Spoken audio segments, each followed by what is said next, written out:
Stephen Colbert has been keeping audiences laughing for nearly a decade. But when the cameras are off, his life is no joking matter. From heartbreaking losses to struggles with anxiety, the late-night star has endured some major tragedies.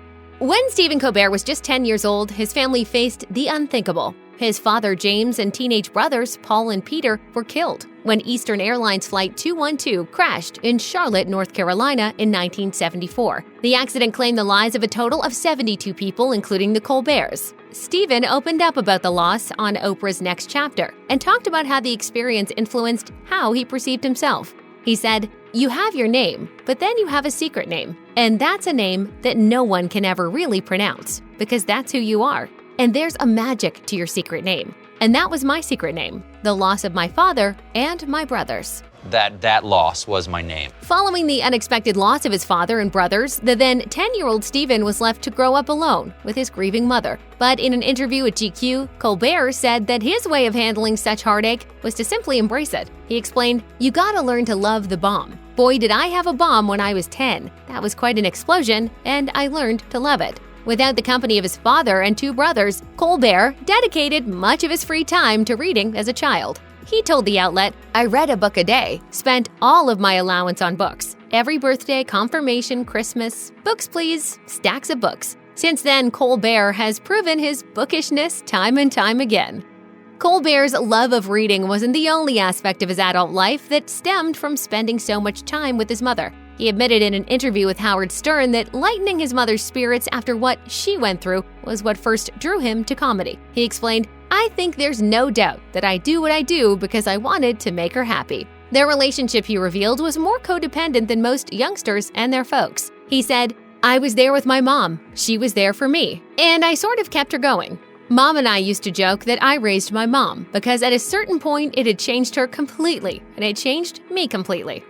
Although he was 10 when his father and brothers passed away, Colbert was almost twice that age before the full weight of their deaths would really hit him. On Oprah's Next Chapter, he admitted, I didn't really feel the loss until I was in college. Then I was in bad shape. As for why it took so long for him to feel the weight of what happened, Colbert theorized that it may have had something to do with the fact that he was no longer living at home. He told Winfrey, "I finally had time to sort of, I suppose, be alone with the idea that they were gone. It seemed like a long time at the time, but now at age 48, it seems like the blink of an eye." So, yeah, I got very sad about it.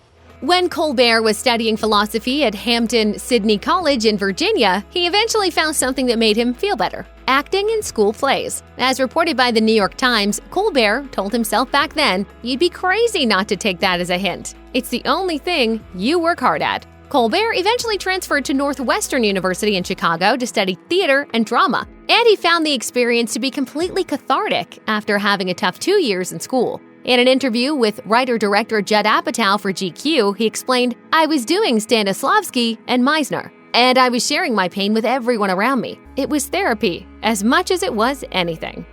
Nowadays, Colbert is a devout Catholic and isn't afraid to share his love of religion with his audience. However, there was a time when he almost gave up on religion for good. In a discussion with Faith in Focus, he revealed that shortly after graduating college, he'd given up on the idea of God, and he became convicted of his own atheism. Then he had a chance encounter with a stranger that would shape his future. He explained, "I had lost my faith in God, and to my own great grief, that I was sort of convinced that I had been wrong all this time, that I'd been taught something that wasn't truth. I was walking down the street and someone handed me a little green New Testament, Proverbs, and Psalms. When he opened it, he found an index of verses to turn to in an hour of need. And when he looked to the suggestions for anxiety, he found exactly what he needed." He said, "I was absolutely immediately lightened, and for the first time, I understood the real meaning of the phrase. It spoke to me. It read off the page. And I stood on that street corner in the cold and read the sermon." My life has never been the same. In 2013, Colbert lost his mother, Lorna, who had passed away at the age of 92. He had taken some time off from his Comedy Central show, The Colbert Report, to be with her in her final days. When he returned to his show following her funeral, he broke character. hitting pause on his depiction of the zany far-right talk show host that he'd been portraying since The Daily Show, and delivered a tearful monologue in tribute to her. He first attributed his success to his mom, saying, "When you watch this show, if you also like me, that's because of my mom. She had trained to be an actress when she was younger, and she would teach us how to do stage falls by pretending to faint on the kitchen floor. She was fun." Colbert added that in their last conversation, she could only recall a child's prayer she used to say to his siblings at bedtime. He said, her favorite memory of prayer was of a young mother tucking in her children. We were the light of her life, and she let us know it till the end. Colbert concluded his speech by stating that his mother wanted him to keep working. In 2014, Colbert finally stepped away from the Colbert Report after 11 seasons, partly because he felt his work satirizing extreme political views was no longer necessary. He told GQ at the time, "I no longer felt that model served to address the national mood. We're in a different place now. We can stop freaking out that the guy's middle name is Hussein." However, after joining The Late Show, he quickly found himself towing the waters of politics again in the wake of Donald Trump's presidential election, and he admitted he was wrong about the State of the Union. He told Rolling Stone, "I said that we had moved beyond the constant cycle of anger, and I was hoping that was true. But it might just have been complacency. And now there's no denying that we're still in the constant cycle of anger, and we're at an emotional 10 at all times." Ever since he took over as host of The Late Show, Colbert has been candid about his past struggles. That was certainly the case when he opened up to Rolling Stone about the crippling anxiety he'd experienced years earlier. According to Colbert, it peaked shortly after he married his wife Evelyn in 1993. He explained, "When I was 30, I had nervous breakdown. At the time, his career had yet to take off the way it would, and he grew increasingly nervous about whether it ever would. Relief came with a Xanax prescription, which he took for just 9 days before realizing the drug wasn't actually quashing his anxiety, just masking it. It was performing in front of an audience that actually lessened his anxiety. He recalled, like, "Oh, you feel fine when you're out here. And then as soon as I got off stage, I'd just crumble into a ball again." While taping 2 back-to-back episodes of The Late Show in 2023, Colbert wasn't feeling well. As the taping continued, he felt progressively worse. After he'd returned to the show a few weeks later, Colbert told viewers, "I was not aware of the amount of trouble I was in." He'd been experiencing intense abdominal pain all day, but had powered through it. However, by the time he'd finished taping those episodes, his appendix had ruptured. He was rushed to a hospital and underwent emergency surgery. They said when they opened me up, it was like they'd shot John Wick 5 down there. That wasn't the only time he'd experienced a health crisis. A few years earlier, in 2020, he'd been diagnosed with benign positional vertigo, which caused dizziness and played havoc with his balance. He told Vanity Fair, "It's almost entertaining until I forget, and then I go to stand up, and then I just fall down."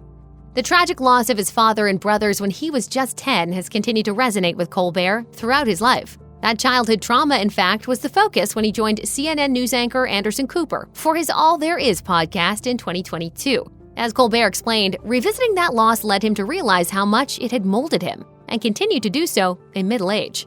It's a gift to exist, and with existence comes suffering. Looking back, he revealed he'd come to comprehend the extent to which that event had altered him, irrevocably. He said, "My awareness of the world changed. My emotional life changed. My relationship with my mother changed." It wasn't until he became a father himself that Colbert would find himself unexpectedly struck by grief, often in the midst of joyful moments while playing with his kids. He said, "Well, since my brothers died when I was 10, when my kids were younger, it would hit me at unexpected moments." In fact, he realized that how he perceived life and death were different from most people after the birth of his first child. Holding his newborn daughter in his arms, he instantly became aware of her mortality. He observed, "The first thing that occurred to me was how beautiful and how wrong that this will ever end." By the time that Donald Trump was elected president of the U.S. for a second time, Colbert had established himself as one of Trump's most vocal critics. Colbert's mockery clearly got under Trump's skin. In September 2024, Trump issued a social media post describing Colbert as a complete and total loser and urged CBS to terminate his contract. Less than a year later, CBS did just that. In the midst of the fraught sale of Paramount, the network announced that it would not be renewing Colbert's contract when it expired in May 2026. In a statement to CBS News, the network insisted that firing Colbert was purely a financial decision and had nothing to do with content or other matters happening at Paramount. The comments seemed to address speculation that his firing was tied to Colbert's criticism of CBS News settling a Trump-filed lawsuit. However, it was difficult not to connect the dots when just a few days after the announcement of Colbert's firing, the Federal Communications Commission approved Skydance Media's acquisition of Paramount. Colbert did not mention any of that when breaking the news to the audience that night. He said, "I'm not being replaced. This is all just going away."